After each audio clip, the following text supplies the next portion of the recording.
Ladies and gentlemen, I present to you design thinking. That is it. I'll tell you more about this slide in a second. This is actually basically my day job. This is what I do. This is a new artificial intelligence device, actually, that one day the person who did it will be presenting, and you guys will all remember this moment. So I'm Paul, thank you for inviting me. Thank you for inviting me.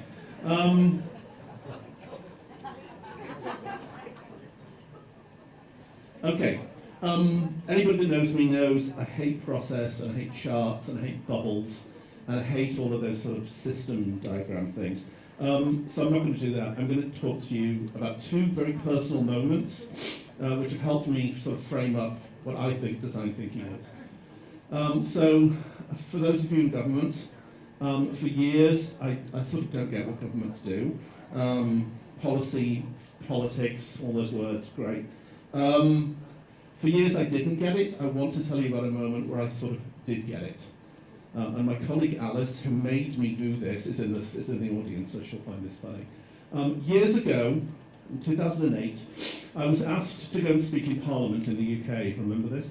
And I didn't want to go because it's Parliament, because it's sort of weird and grumpy old guys. And so I went, and they invited, quote, inspiring people, so I was told to go and be inspiring.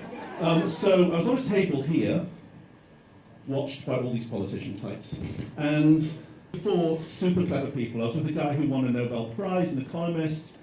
I was with the world's most lauded living architect, or what I think that was.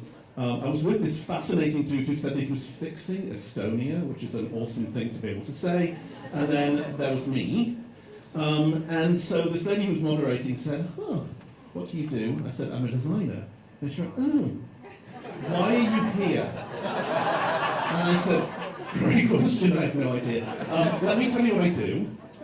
And I said, "Okay, so we go into people's homes, and we sit there with them, and we ask them about their lives, and we have conversations about their ideas for the future. And we make those ideas come real in prototype form with them, and hopefully we take those ideas out into the world, and we go back to say to the people, hey, did this idea about the future that you had make sense? Is this how you see the future?" And there was this silence. And then somebody up here, a politician, said, "I think that's what we're supposed to do as well." And I got a round of applause. Of course, I go, oh, government, design, same thing, get it. Okay, that was one. Two, I apologize for Singapore reference. I know Singapore always makes people in Hong Kong super cranky. I know that.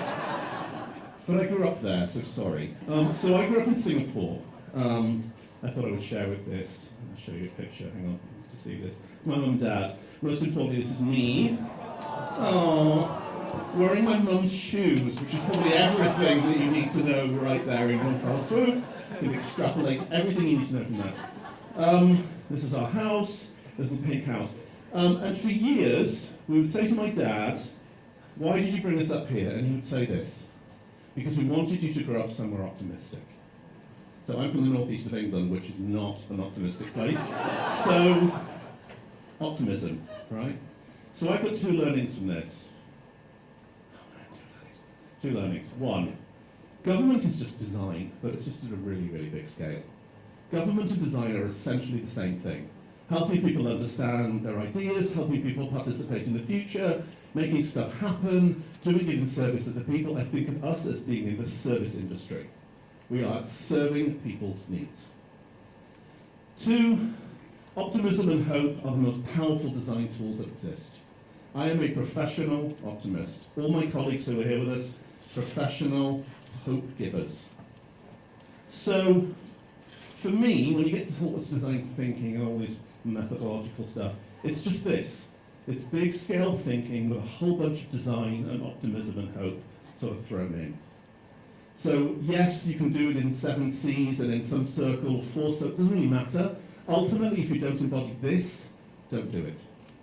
So I say to Hong Kong, are you this? Are you here right now? Where are you on the hope spectrum? Where are you on the optimism spectrum? And where are you on the tackling big scale things together with everybody spectrum? Because that's the job that we do. So, 4 quick examples. of the kinds of things. I mean, honestly, when my dad said to me, I don't want you to go to design school, I think you should get a proper degree, I now get to say, ha ha ha, look what I do for a living. The kinds of things that we're being asked to address are bonkers, huge, world-changing. Things like help the vision of a local entrepreneur, Carlos Rodriguez Pasteur in Peru, improve the quality of life for the middle class in this country. We designed a school system, and entire, so there's 49, I think, of these schools now. I never thought that I would get to say something like, hey, I'm just part of designing a school system. So quick video, you'll see more about this tomorrow. Thank you. Uno puede vivir en un país en el cual tienes al 5% de la población que tiene acceso a una educación de calidad y al resto no. Love. Can't go wrong with kids. Kids are a big idea for every culture. Servicios mínimos básicos. Y me convencí de que este país no es sostenible en largo plazo si no se hace algo radical en el tema educativo. This is the school we designed. We You realize designed that this. this country has been growing for the last 25 years? Bananas, right? Incredible Bananas rate, to say we did this. 5%, and we're making tremendous progress.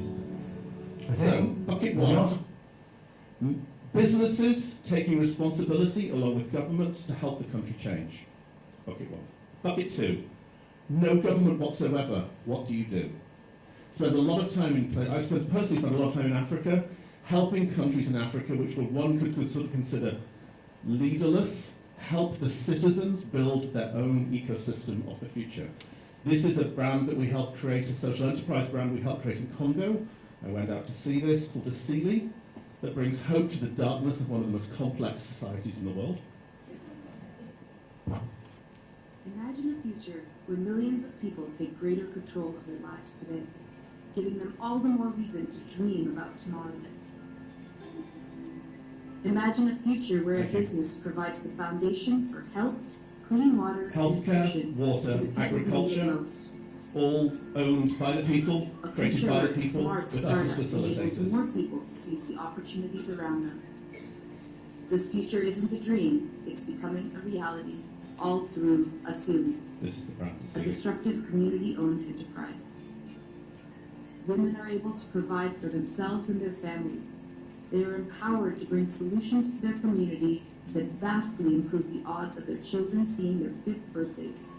So, design in the construct of a governmentless country. This is one that I've been working on for the last year in the UAE. Imagine this brief as a creative person. Help us counteract radicalism by unlocking radical curiosity, radical generosity, and radical creativity. So we have built with the government of the UAE, so the government is our client. We've built a new enterprise called Palmwood that I'll be talking about in the next session downstairs, where we've essentially brought into the heart of government design thinking and design optimism. There is a dark hole growing in society's heart. A destructiveness that dishonors all we've built in the past and anything we might build in the future. Yet all of us have a choice. A chance to work together towards a society that's creative and optimistic. Palmwood brings together two different cultures to design solutions with governments, organizations, and communities to create positive impact across our society. We believe in the power of the palm, not the fist. We believe in the power of the palm, not the fist. Somebody mentioned policy before.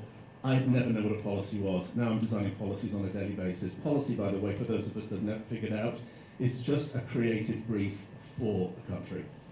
Very, very easy, actually. I always thought policy were these white paper things that were very complicated with millions of statistics. They are that, but ultimately they need to be able to unleash creative potential at the scale of the country. So I finally understand what a policy is from working there. And finally, actually setting up Deborah, who's going to speak next, a little bit about creative culture. A lot of the work we're doing in China, and my colleagues Charles and Alice are here from our Shanghai office, is about bringing all of this stuff, all of this kind of behavior, because the behavior is as important as the process. Don't think that you can just follow the design thinking process and you end up as a design thinker. You have to be it. It's a little bit like playing jazz. You have to understand how to kind of unleash that stuff from you. So a large part of what we do is helping people sort of embody the creativity of what we do as well. So the work we do in China, in the university there, is about nurturing this next generation of creative leadership and unlocking that sort of mindset of creativity in them. CEO students, that alone is a great phrase.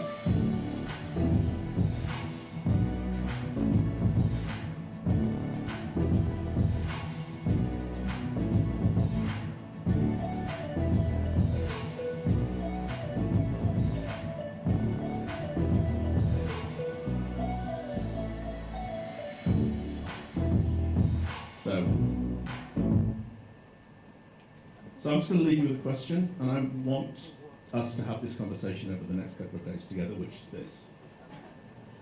Is this your moment, Hong Kong? Everybody, so when I first went to Dubai, I know, Richard, I'm running massively at the 7 minutes. When I first went to Dubai, I presented this on stage, and somebody, the government, actually now the Prime Minister, I realised, said, how do we become one of these? And I said, what? And he said, one of those case histories. Not just a project, but a case history. So they've signed up for 5 years to go on this journey of transformation together. So here's my question to you. Is it time for you to be on this list? Are you the next presentation that we could be picking up here? Because there's something, I think, at this moment, heard it in the beginning session, transition time, question mark, beginning of the S-curve to Richard's chart. I think C is an interesting moment. The beginning of the next S-curve is exactly where I would hope you would be. That's the moment where you should leap, that word we heard before. That's the moment where you should be using all this stuff to be up here. This is the moment where you actually get to jump. So my suggestion is for us for the rest of the day, not to figure out if, but to figure out how you do that. Okay, thank you.